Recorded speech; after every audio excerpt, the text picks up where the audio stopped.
Bonjour, voici le tirage quotidien sur le mardi 14 mars. Les prochains jours, je vais parler uniquement des transits majeurs, car il y en a beaucoup. Les grandes planètes s'interconnectent énormément et il y a des changements de signes qui plus est.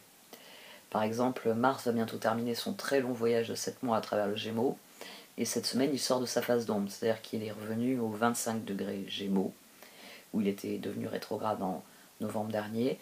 Donc cette semaine, les questions qui vont se poser, c'est de l'ordre de qu'est-ce qui s'achève, potentiellement quelle situation datant de novembre, peut-être décembre dernier, pouvez-vous résoudre, que faut-il faire.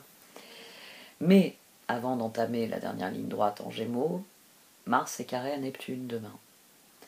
Au mieux, c'est rêveur, sinueux, et ça nuit quelque peu à notre progression parce que rêvasser empêche d'avancer, tout simplement. Au pire, cela trompe la vérité ou rend les informations qui sont nécessaires, des informations fiables, ça les rend insaisissables. Parce que Mars est en Gémeaux, le signe de la communication, donc assurez-vous de lire entre les lignes et de ne pas croire tout ce que vous entendez. Neptune est en Poisson. Tisser le divin fil de soie. La création des fils de soie entraîne un processus de tri pour filtrer les fils cassés et ne garder que les plus purs et précieux. Vous entamez un nouveau cycle et il est temps de sélectionner ce qui est pur et précieux en vue de le garder pour l'avenir, tandis que vous abandonnez ce qui n'est plus aligné avec votre cœur. Il est parfois bon, pour accéder au nouveau cycle, de renier les serments de cette vie ou des précédentes, de laisser de côté les anciens schémas et de rappeler les talents et les sagesses des vies antérieures. Acceptez maintenant ce processus de guérison. Priya pour tisser le divin fil de soie. Je choisis maintenant de libérer tous les serments, accords, voiles et cordes qui ne sont pas fondés sur l'amour inconditionnel et ne servent plus le meilleur. Par la compassion, la miséricorde et le pouvoir de Kuan Yin, et par mon propre libre arbitre, je les laisse partir. J'appelle la maîtrise de mes vies passées et de ma vie présente.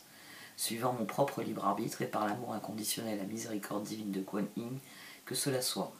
Je choisis de tisser le divin fil de soie dans ma vie à partir de maintenant. Om Mani Padme Hum. Le désir du cœur. Vous êtes inondé d'amour, le temps où vous l'attendiez est révolu, les désirs les plus profonds de votre cœur seront comblés. Connaissance ancestrale. Une flamme réside à l'intérieur de votre cœur, une lumière qui existe depuis la nuit des temps. Un amour du passé et une connaissance ancestrale sont en train de se raviver. Fermez les yeux et connectez-vous avec eux et ressentez la sagesse pleine d'amour que vous avez détenue. Laissez-la s'écouler de votre cœur et transformer votre vie. Il y a une prise de conscience, connaissance ancestrale sans doute, qui vient nous parler de ça, d'une prise de conscience. C'est le 8 de bâton ici. C'est une conviction que le moment est venu de changer les choses. On avait le 2 de pentacle au dos de cette position, et il est ici central entre le 8 de bâton et le chariot. Donc le cœur a décidé que le moment est venu de passer à la phase 2 du plan, tout simplement. Quelle que soit j'ai envie de dire la forme de phase 2, le cœur est décidé à passer à la phase 2. C'est pour ça qu'ici on a le 2 de bâton, le 5 de bâton et le page de bâton. Il y a quelque chose qui s'enflamme ici.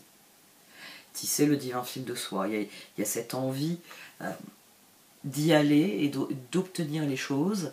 Et elle ressort ici, avec le chevalier de coupe, le 6 de bâton et le roi de bâton. Et au dos, le diable. Mais là, c'est un bon diable. C'est ce chevalier de coupe qui croit en sa victoire à la plus totale.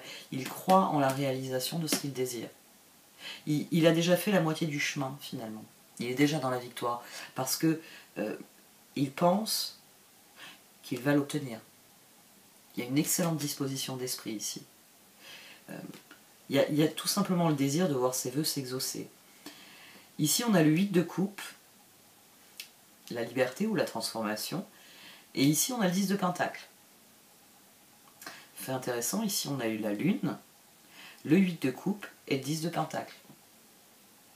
C'est-à-dire que ce que nous ressentons est matérialisable. C'est à nous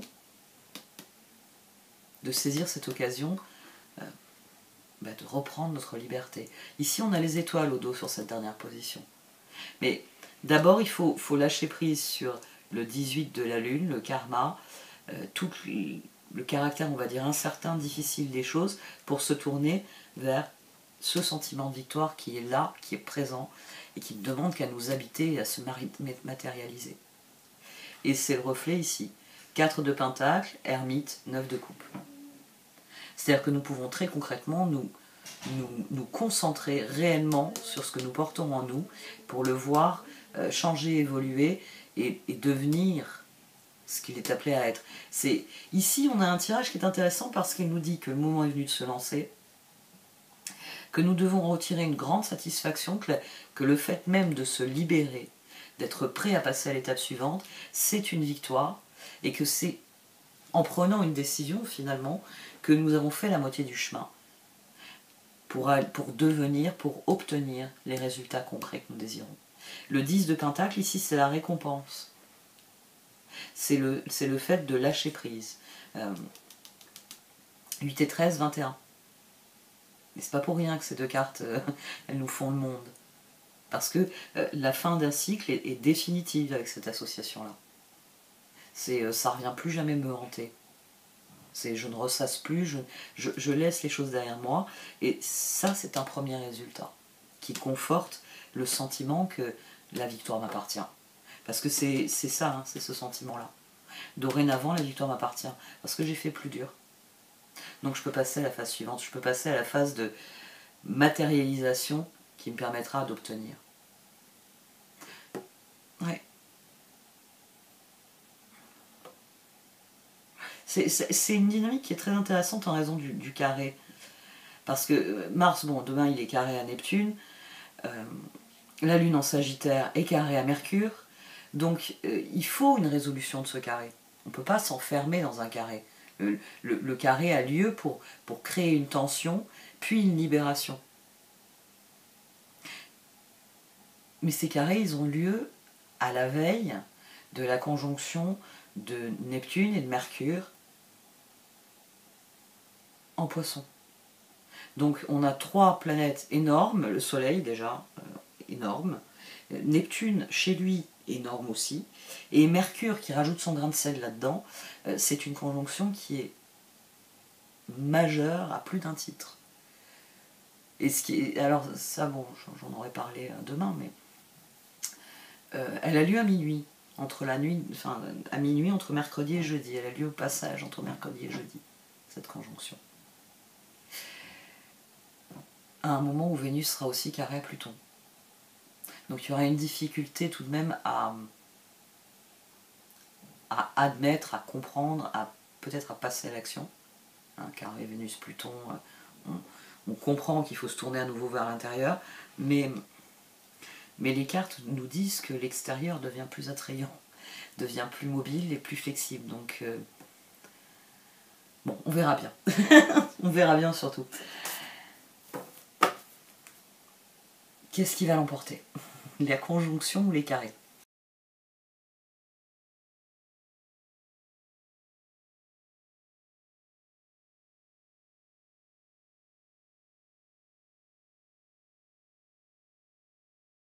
Il y a une leçon qui est définitivement apprise, une forme de réconciliation, de guérison qui a déverrouillé beaucoup de choses. On a à nouveau, ici on a 2 dynamiques de libération.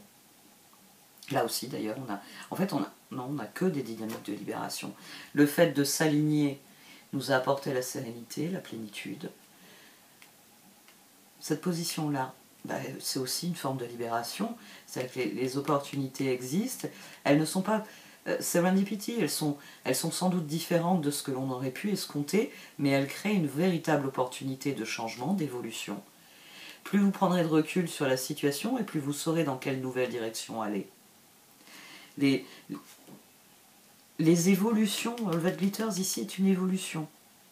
Nous devenons plus conscients, c'est ici aussi, nous devenons plus conscients de ce qui est bon et de ce qui n'est pas bon pour nous, et dès lors, cela nous amène à opérer les évolutions, les transformations nécessaires.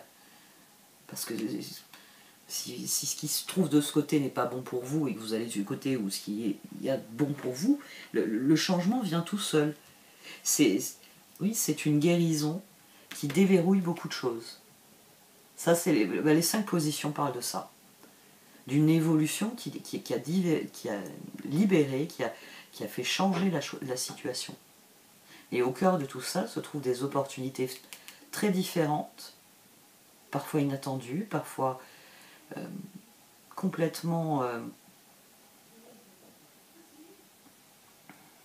en décalage avec tout ce qu'on a pu vouloir ou de tout ce qu'on a pu faire, mais qui crée de vraies opportunités. Il suffit juste de prendre du recul, conscient de nos nouvelles priorités, conscient de nos nouvelles forces, et d'aborder sereinement le choix qui s'impose.